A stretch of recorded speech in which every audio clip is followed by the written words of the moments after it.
People want justice. You can't get justice when a loved one gets killed. Correct. You cannot get justice.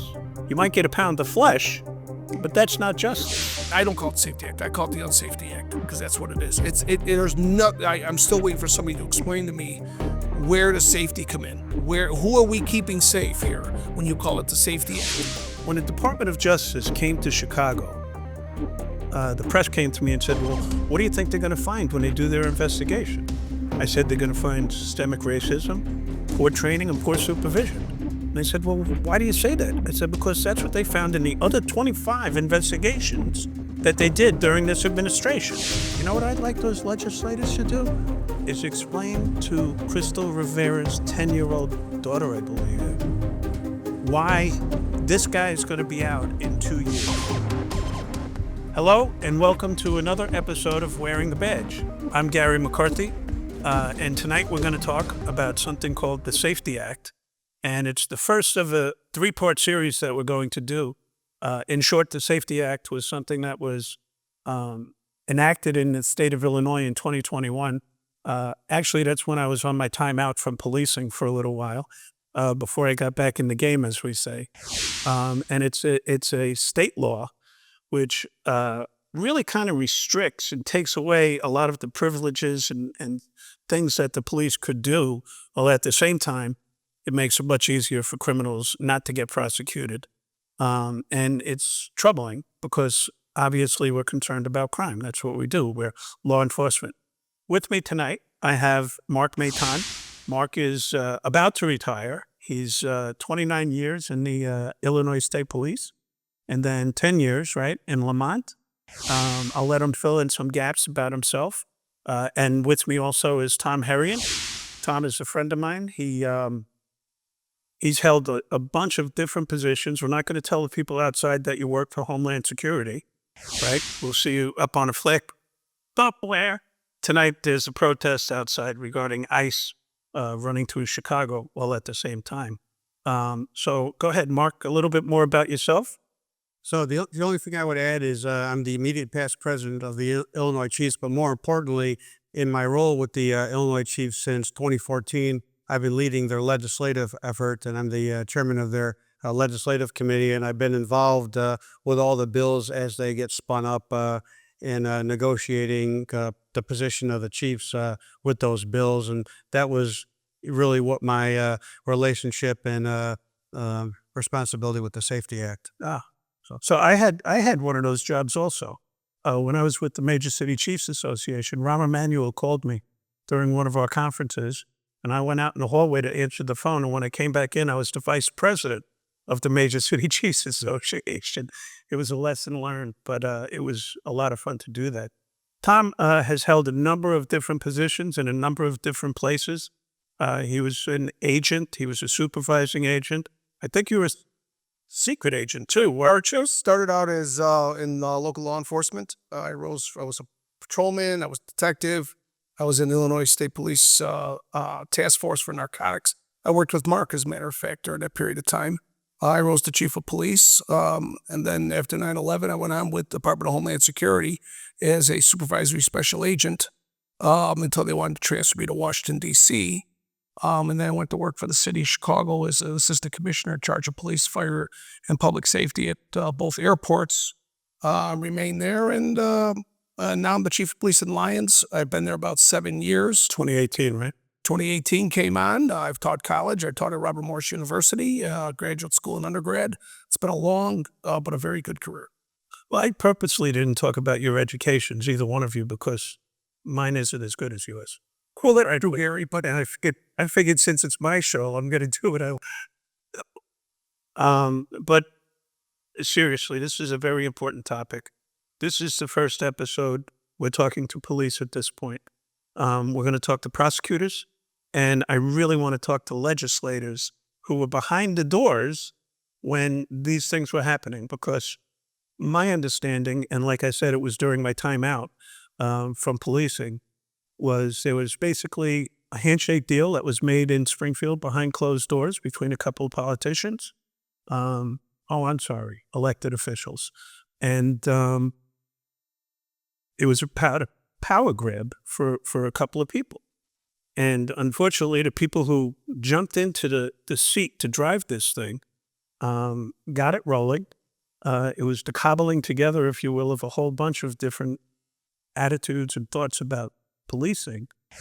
But we're going to go through a number of them here tonight, and Marc is the subject matter expert here, and Tom can fill us in on things, how it affects us on the street, how it affects us for prosecutions.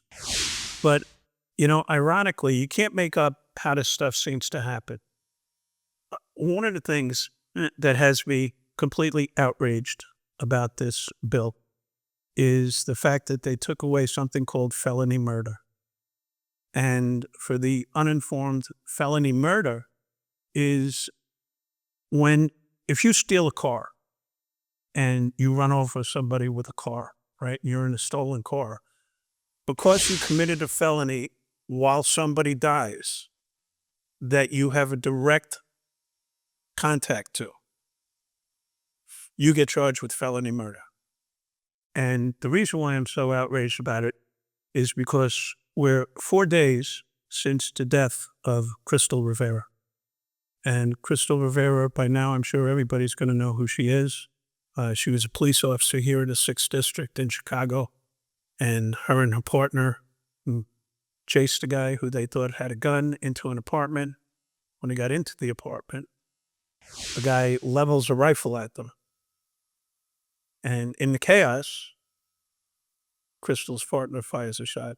Unfortunately, it hits Crystal and she passes away. That's right out of the handbook of felony murder. If that guy doesn't point the rifle at them when they come through the door, Crystal Rivera is alive today. And instead, this guy got charged with a number of really minor crimes.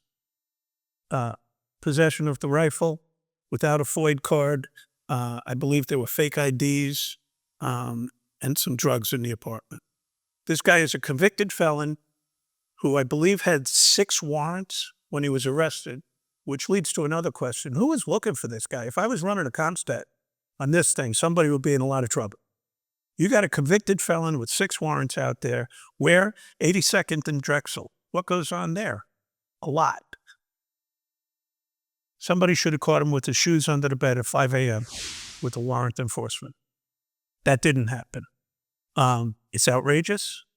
It's a direct result of the Safety Act that felony murder statute was repealed.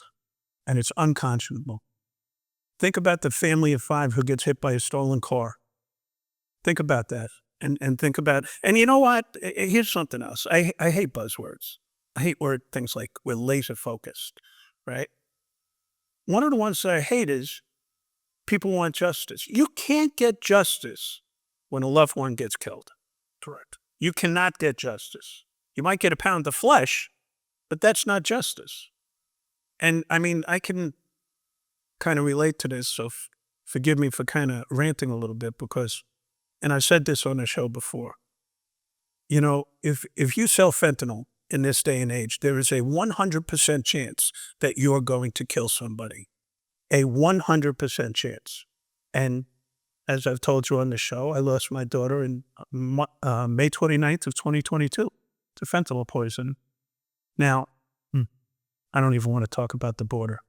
I don't know if she would be alive if the border was closed, but I know she's not, and she's not here. So I had to just get that off my chest. And I'll never get justice because the guy who sold the fentanyl is never going to get caught. You're right. If he's in this country, which who the hell knows at this point. So inside the Safety Act, and I'm going to turn this over to you, Marc, there are a number of things. No cash bail was one of them. Enormous amounts of training for police. Training is good. I don't want anybody to think that we think that training is bad. Training's really good.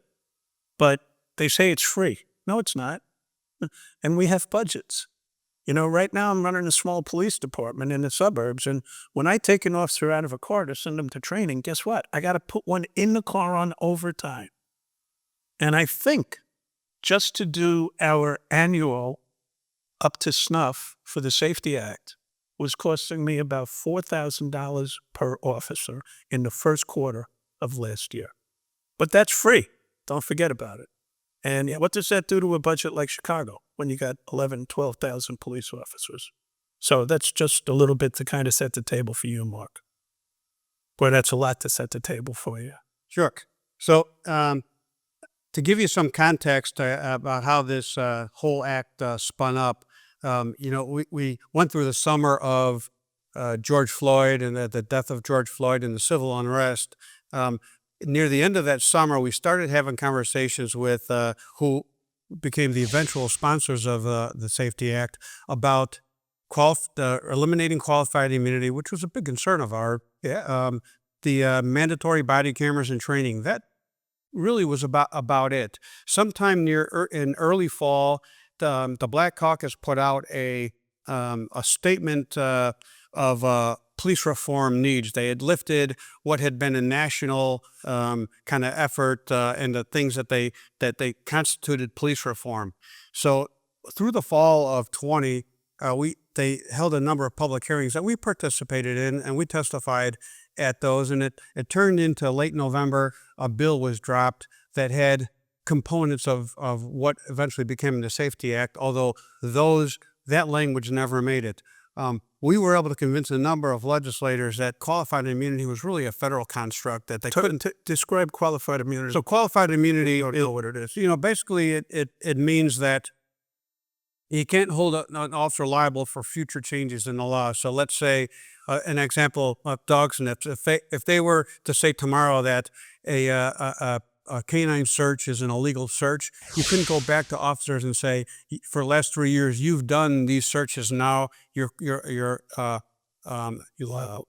And it really had nothing to do with use of force liability or tort law at the state level. And they understood that, and that derailed that. We were able to kill that bill and push the discussions to the spring of 21 session. And that's where we thought we were as we fast forward into January of the lame duck session. And like you mentioned then, because of some unrelated political needs that were going to be votes as the new General Assembly started, there was a backroom deal made to allow a police reform bill on the last day of that lame duck session, almost without reservation.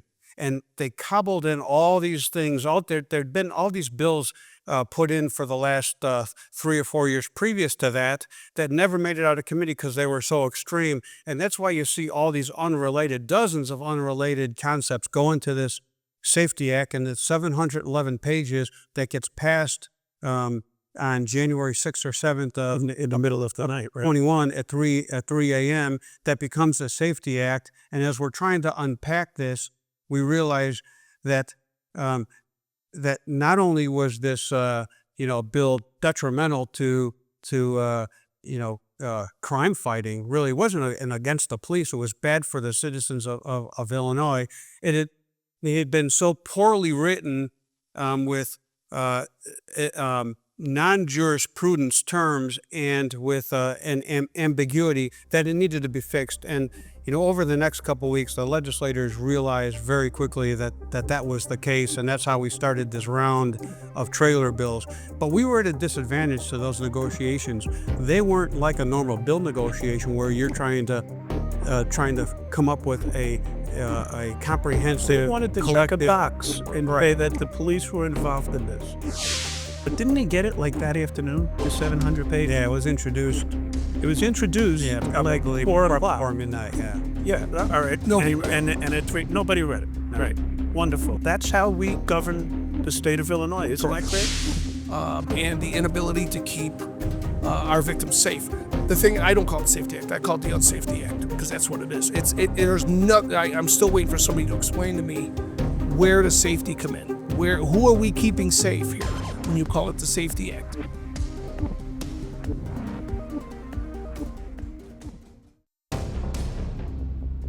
This reminds me so much of what happened in Chicago when I was the superintendent after the Laquan McDonald shooting. When the Department of Justice came to Chicago, the press came to me and said, well, what do you think they're going to find when they do their investigation? I said they're going to find systemic racism, poor training, and poor supervision. And I said, well, why do you say that? I said, because that's what they found in the other 25 investigations that they did during this administration. And the systemic racism, I got to give them credit. When they did the investigation in Puerto Rico, they found that the Puerto Rican police were discriminating against Dominicans. Other than that, it said something different every place else. And the way that they did that was they would come to town with their conclusions.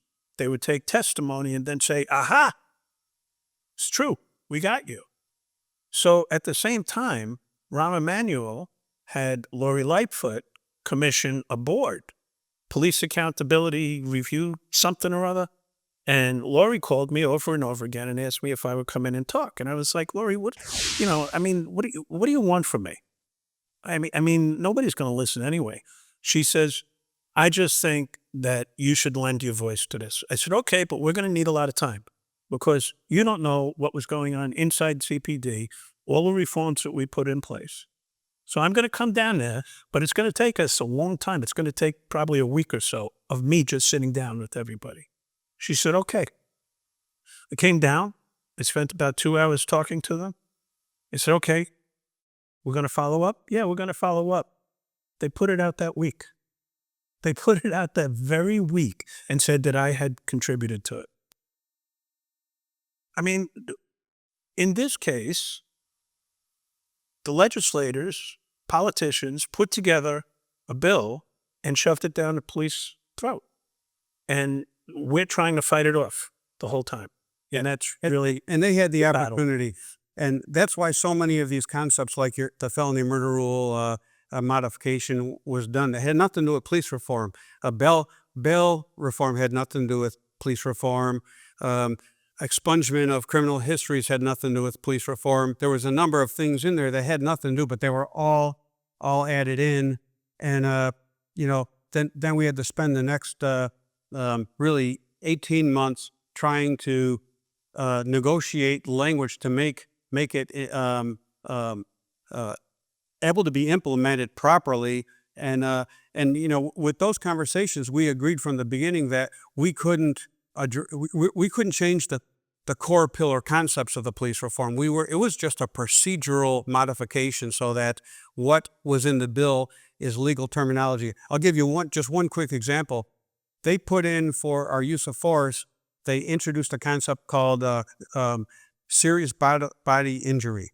And it's always been great bodily harm. And in our early discussions with them, they said, well, it means the same thing. What are you guys complaining about? And they said, it doesn't mean the same thing. There's decades of jurisprudence describing what that means. And if you want to mean great bodily injury, let's just say great bodily injury. Yeah. And so all that was changed. So, the use of force things that were put into place in the Safety Act were almost all modified till it was able to be acted upon and learned and implemented by the police, and that was our goal with the Safety Act. We were going to eradicate what had been changed in that early morning deal. It was a fait accompli.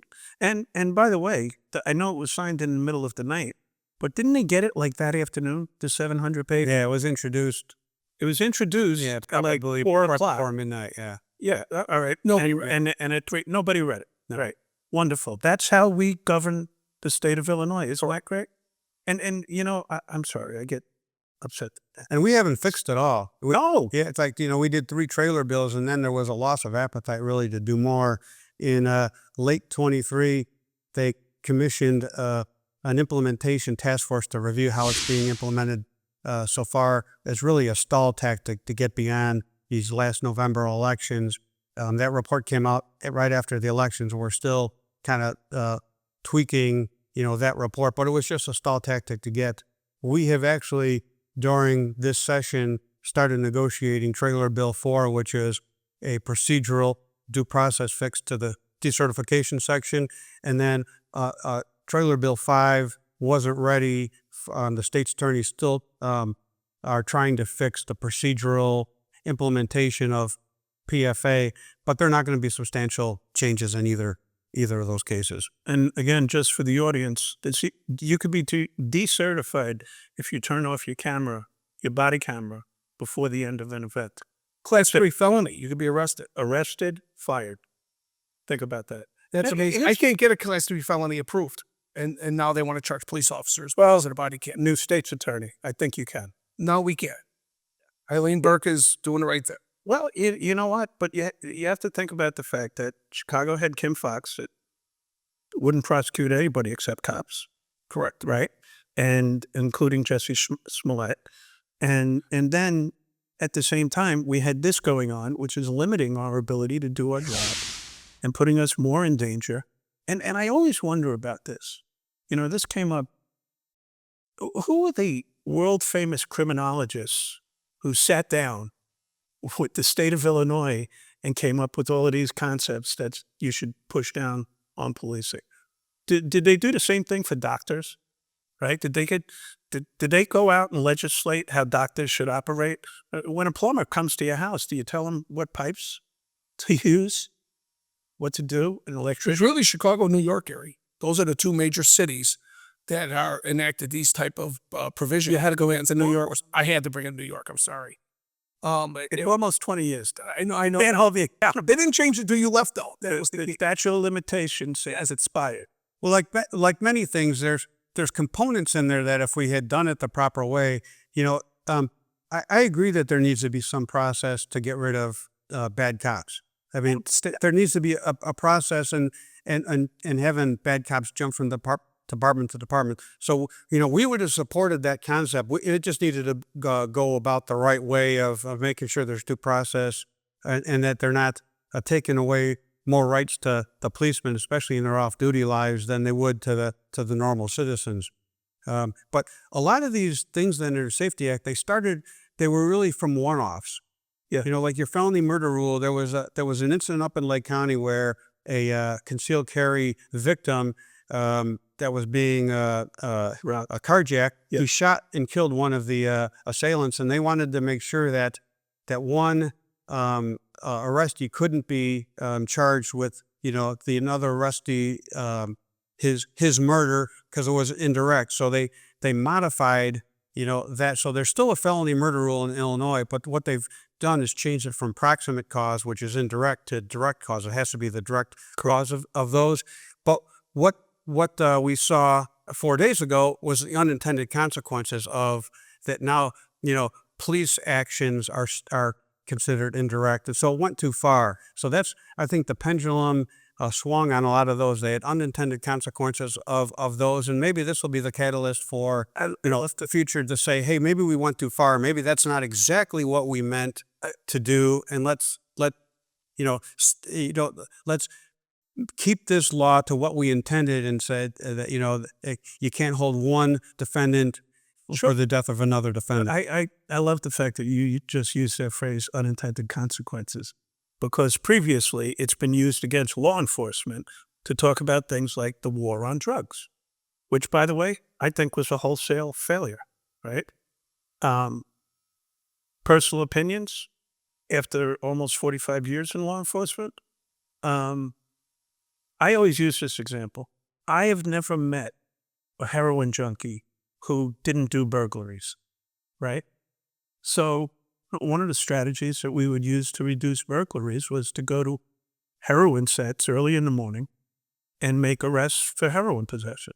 If they're in jail, they can't do a burglary that day, right? broken window. But the problem is this.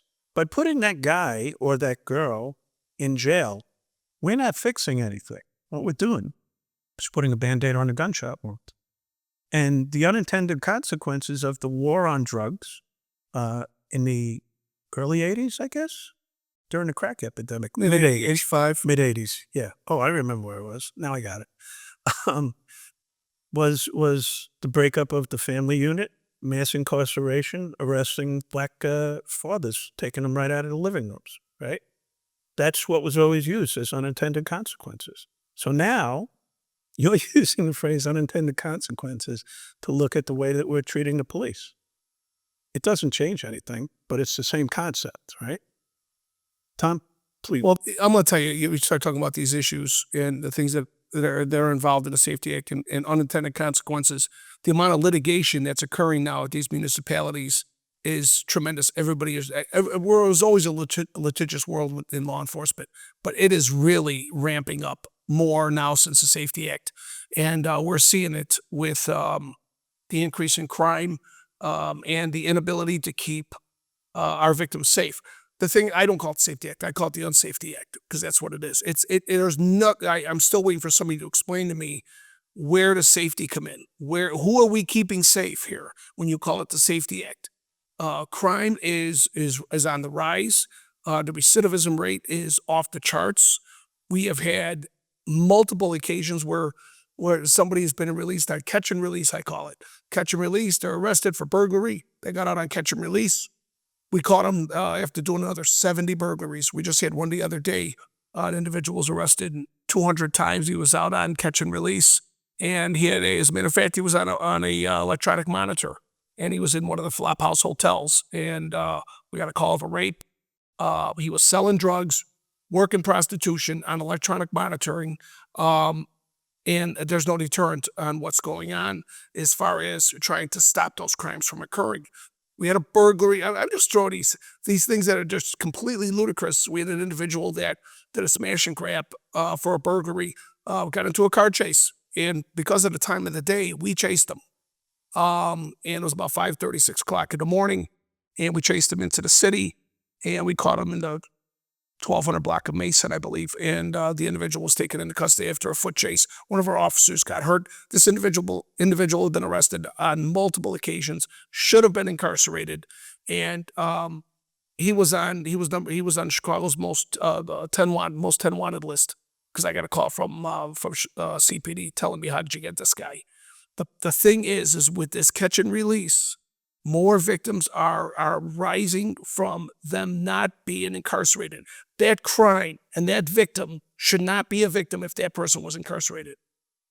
And it's the recidivism rate and what is going on. I'm not even talking about the retail thefts that are just off the charts and killing businesses. I'm talking about the violent crime that's occurring. Now things have changed. You brought it up with Eileen O'Neill Burke. She is outstanding. I think she is doing a great job. And because unless the state's attorney's office petitions someone to be incarcerated, to be detained until their preliminary hearing, the judge has zero authority to hold them. I don't think people really understand that. If I'm the judge and I'm sitting there and this person just committed an armed robbery, and if the state's attorney does not petition for them to be held until the preliminary hearing, I have no authority to hold them, and they are free to walk, whether they're going to go on home monitoring or whatever it's going to be, which nobody's watching anyway. But what do they do when they get out? More crimes, more crimes, more crimes, more crimes. And it's so who are you protecting? Who is the Safety Act? Who are we trying to keep safe? When a police officer in Chicago now unholsters their weapon, that's considered a use of force, and they have to do a report, right? So somebody tells me about this, and I'm like, so what's the big deal? Do the report. But it's being monitored so that if you take your gun out a whole bunch of times, Exactly. they're going to say, you are a violent racist. They don't look at where you work, what district you're in, what crimes you're responding to.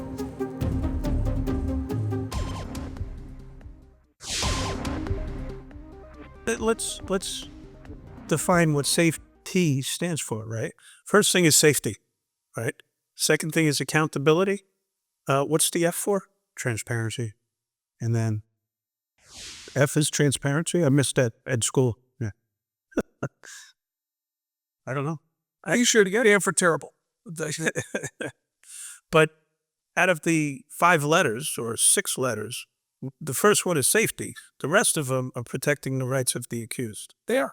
And tightening up the screws on law enforcement. And police don't want to do their jobs because they're being held to a level of, they're worried about, first of all, litigation. Second of all, and I just, from talking to some of the city guys, is in the city of Chicago, between the mayor and the superintendent, there's 7 layers of oversight. Before it gets to the superintendent to discipline officers for any type of perceived wrongdoing. Well, I say it all the time. Right now, Larry Snelling does not have the authority to fire a police officer. He can only make a recommendation to a police board. And during my tenure, there was a time when 75% of my termination recommendations were overturned by the police board. And I'm looking at these people like, wait, weren't you appointed by our mayor? And I would talk to the mayor, and he kind of put them in line. If I'm trying to fire bad cops, you're going to prevent me from doing that? What are you talking about? You're right. And they don't understand police culture. They're civilians, right? Some of them are there for the right reasons. Some of them are there for the wrong reasons. Look at what they did, and I'm going to bring this up all the time. I'm sorry. The Adam Toledo shooting. What they did to that police officer is unconscionable. And nobody knows what he was going through. I happen to know because I took the time to reach out to him, which I still do today when officers get into shootings. I call Chicago police officers when I can find their number, and I call them up to see how they're doing. And I can't tell you how many times they've said to me, you're the only person who's called me. But this guy, in that shooting, and we all know about the shooting, 13-year-old, 2 o'clock in the morning, with the gangbanger, firing shots, like picked up on ShotSpotter. Oh, let's get rid of ShotSpotter, and let's get rid of foot pursuits too. That's how we fix that problem. That guy got cleared by the state's attorney. He got cleared by the Firearms Discharge Review Board.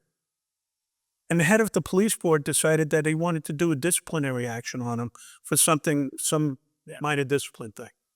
Would you want to do your job then? Would you want to do your job based on how that police officer was treated? And that's just internally. This is not even talking about... This is in the age where all they're talking about is officer wellness. Exactly. No. You're right. And suicide rate continues to go up. They start talking about this alternative with electronic monitoring, like that's going to save the criminal justice system and people being incarcerated. There was a belief that it was a real system out there that they were monitoring people. You know what? But it's never actually. Is it? I believe, and you might know more than I do about this, but the electronic monitoring, you get 2 days off a week, 48 hours. You can go do whatever you want. Well, guess what we did? We were following individuals that were doing burglaries across 16 counties, and we ended up catching them, and now they're being prosecuted. But we made sure that they were prosecuted in Will County. So what ended up happening was when they were under two-day hiatus where they could go wherever they want on electronic monitoring, they were robbing, stealing, and pillaging. And it was an embarrassment. And he goes, well, as long as I get back in time, he goes, I'm not. Hey, listen, Tommy, you got to figure out how to make this negative into a positive. Okay, I'm trying. It's not 36 hours. You're right. Open up a store, right? Buy gold, sell holsters during the time when they're out, right? And see what happens. I mean, it's ridiculous. I want to get back to Tom was mentioning the pretrial release and how the revolving door of the arrestees. So this is a microcosm of how we do things in Illinois. They lifted the entire bail reform, and in the Safety Act, it wasn't effective for 2 years. So in that 2 years, they lifted it from a New Jersey model, and the integral part of the New Jersey model was there was a I didn't ruin New Jersey. It was like that when I got there. He said all three urbans. But there was an algorithm predictive model that a judge could look at, and it had a lot of factors, and it's a learning AI model that says, what's the likelihood of this guy recidivism? What's the likelihood of him not appearing in court? And they needed to develop that tool, and that tool tells the judge whether to incarcerate him or not awaiting trial. In Illinois, they looked at a few different instruments. They could never come up with one, and so they went ahead with bail reform without the instrument. So now the judges and the state attorneys are flying blind. They don't have that tool, and so they have nothing to say, let's hold this guy. So we went ahead and ran this bail reform without having all the tools ready. They should have put it off. They should have got the tool in place. If they get a tool, it'll work a lot better. But that's how they do things in Illinois. Why Illinois allows these bills to pass is because that other states don't. Is they allow shell bills to pass out of committee and through one chamber, and then all comprehensive bills in the last 10 years have been dumped into shell bills at the end. Correct. So they They don't go through a committee hearing. They don't go through public discourse to try to say, is this good for Illinois or not good for Illinois? They all get put into shell bills and then they get passed and then they get fixed after they're passed. So it's not a proper model for changing legislation. Well, I got to tell you, Mark, what you just said resonates to the degree that one of the things that I've been talking about, and I'm going to continue talking about, is the fact that, we came up with strategies to do data-driven policing. And what's been happening is they're taking the data away. They got rid of the gang database. Just think about that. And I've talked about it on the show. I'm going to do it quickly here. But the way that we really reduced crime in 2013 and 2014, when we had the lowest murder rates in the city since 1964, was a gang violence reduction strategy that revolved around knowing who the gangbangers were, what turfs they claimed to be their own, and who they were in conflict with. Because if I'm a member of the Chingalings and you're a member of the Sharks, right, and I get shot and we know that the Sharks are in conflict with the Chingalings, we would go to the Sharks' turf and pick up the Chingalings with guns, stopping the retaliation.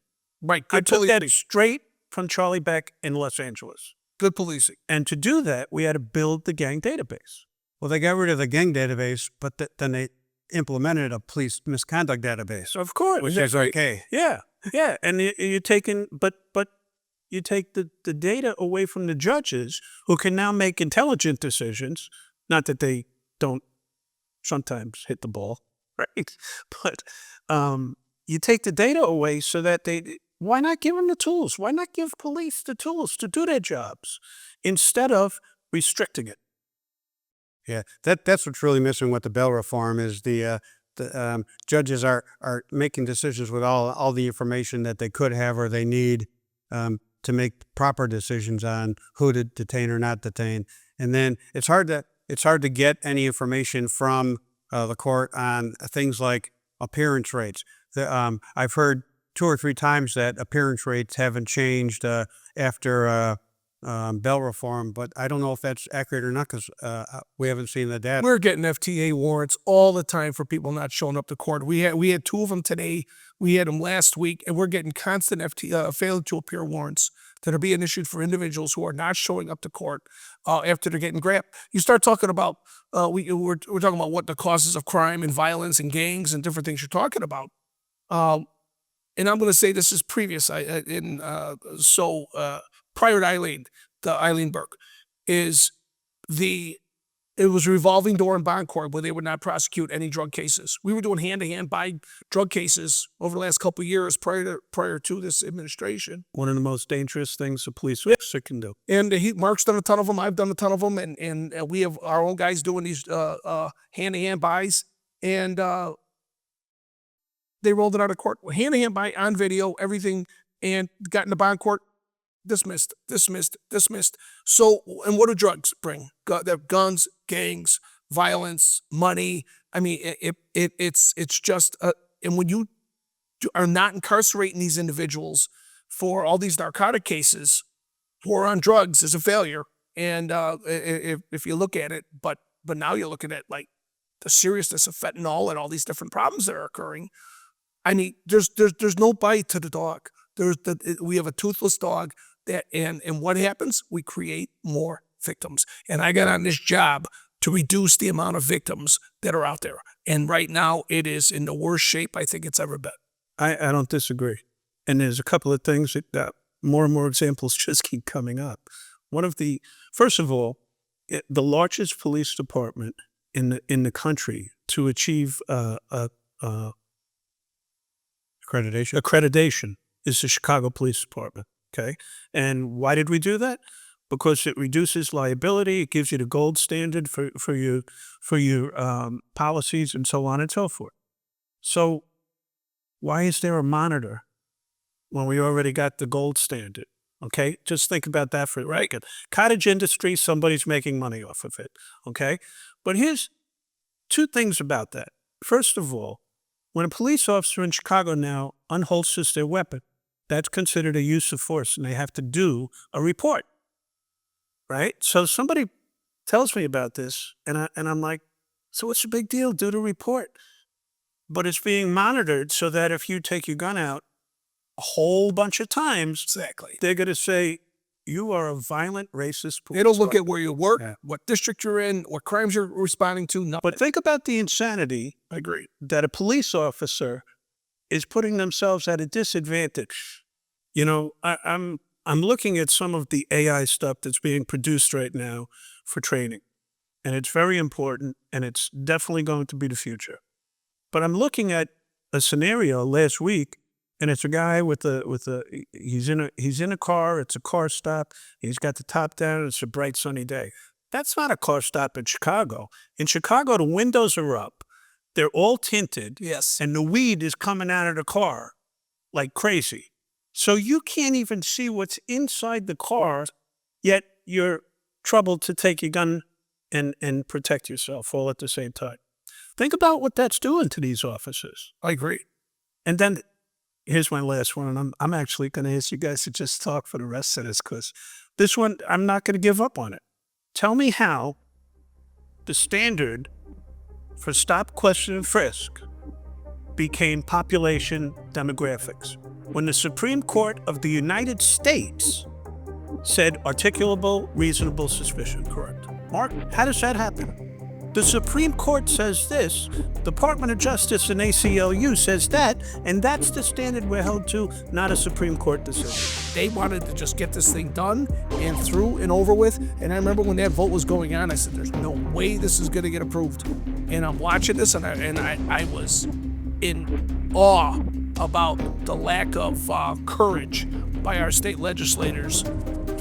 Some who I know, who I will not talk to this day, who voted for that. You know what I'd like those legislators to do? Is explain to Crystal Rivera's 10-year-old daughter, I believe, why this guy is going to be out in 2 years and she's never going to see her mom again.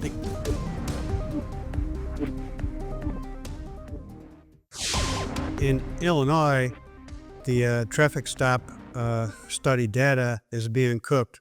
For 15 years, they had Northwestern University, who is a prestigious research firm, doing that. You know, now they've hired two guys that work out of their basement in Seattle that are looking at the results of the traffic stop study, and they're changing the standard as to fit what they want the study to say. So in Lamont, they may look at they may compare my traffic stops to Lamont population data. Next door in Lockport, that doesn't work so good because they have a unincorporated area next by, so they use regional data. That doesn't work at all in Joliet, so they throw that out, and they use traffic crash reports, but only if it's a one-man car. Keep moving the goalposts. And they changed it this year. I just saw the study come out the other day. We've got a white paper about the traffic study, but there's so many things about the data that is just you can't trust anymore. Depending on it, the recidivism rate, it's all about rearrest data. But the person that's out may have committed 15 crimes by the time he's arrested. They are. Correct. And we all know, we all see what's happening, but the data is being fed to us, and it's being fed to the politicians. And then there's always two sides of data going. So when you talk to the politicians, they say, well, we got this study that says this, and you guys say this. And so nobody knows how to convince the politicians about which data is accurate and what they should rely on. It's a hard job for them. I know you disparage them, but it's a difficult job for the legislators right now. I feel terrible for them. Yeah, I know you do. Yeah. People ask me if I'm going to run for mayor again, and I tell them that it was the most distasteful thing I've done in my life. But you guys both have advanced degrees, and I started mine. I never got to finish because I started it when I became deputy commissioner in New York. It's a little bit busy. I couldn't really do it. But I had the opportunity to be exposed to some of the most amazing criminologists in the world. George Kelly became a good friend of mine. Tracy Mears, Tom Tyler, David Kennedy, all these various criminologists who work with you to develop the theories. They become practitioners by working and partnering with police departments. And I learned so much from them as they learned from me, all at the same time. And that's why we were able to craft strategies to reduce crime, reduce complaints against officers, reduce police-related shootings, and increase citizen satisfaction all at the same time. But why don't they ask us? Why do they put these things together and say, here, what do you think? Isn't it good? Oh, no, we're not changing it. We just want to check a box and say, yeah, we spoke to Marc Maton. He's genius, head of the Illinois Police Chiefs Organization. Police, yeah. No, I'd be interested to find out who their subject matter experts were when that was just built together. That's a question that I want answered. Yeah.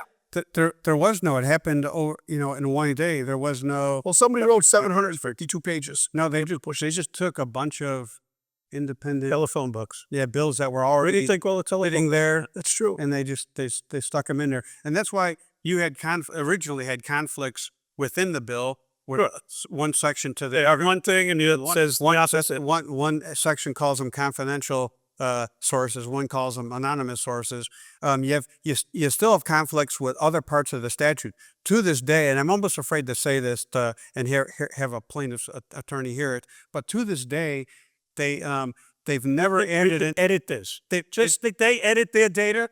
They've never bad Mark. I got you. Don't worry about it. They've never added my show an exemption for body cameras to the eavesdropping statute. So every time you turn that body camera on audio, you're illegally eavesdropping. And we've brought that up several times. We've run our own bills for that, and it just never was on. And they tell us, well, no state's attorney will ever prosecute a policeman for something like that. Well, but they may sue a police officer in a situation for that. But, I think that will be done at some point, but that's still never been done because all bills have to go through a process of the Legislative Review Bureau where they check all those things. Does this require a change somewhere else in the statute? And to their, in their defense, they didn't have time to do that. This was just, dumped on. I don't even think they formatted it. It just went into a bill, on a show bill, and it was passed. They were afraid of the pushback. They were afraid people like yourself with the Chiefs of Police Association would read this, and lobbyists would get involved, and they wanted to just get this thing done and through and over with. And I remember when that vote was going on, I said, "There's no way this is going to get approved." And I'm watching this, and I was in awe about the lack of courage by our state legislators, some who I know, who I will not talk to this day, who voted for that, I really thought were intelligent individuals. Yeah, and I don't think they voted for that. They voted because of the deal that was made for the vote next day. Yeah. They knew what the stakes were, and I think some of them regret it. But a lot of those were vocal to help us at least get the changes that we made because it was a very bad bill, and for the most part, we've learned to live with a lot of the sections of it, and have been able to fix the most onerous parts of that bill. It's not, we're not done yet, but I think some of the most egregious problems, the original use of force, you had to make a split-second decision whether somebody had the potential to be apprehended at some later date before you could use deadly force. I mean, there were things in there. There were a lot of really bad things. And they never defined what reasonable was. They never defined what the actions were that you saw. If a reasonable, they didn't define a lot of those different things on the use of force for police officers. And you're talking about split-second decisions on life or death. And it is, and I do believe in the concept that gets repeated back to me a million times, death by body cam. They're so concerned about what's going to be viewed, what's going to be seen. Oh my God, the gun was at their hip. And do I have to wait till they raise it now? Do I have to, it's deplorable the way this situation is. And nobody's pushing for police officers to shoot anybody or do anything. But my God, go home at night. Yeah, and that use of force section, I mean, I don't know if we can do some shout outs, but, Bob Berlin and the DuPage County State's Attorney and Jamie Mosser, they were just stars with convincing all the other attorneys in the room to make some of those changes, and they made a very bad bill into a bad bill. That's quite an accomplishment, because I'm married to an attorney and I can't convince her of anything. I haven't won an argument in years.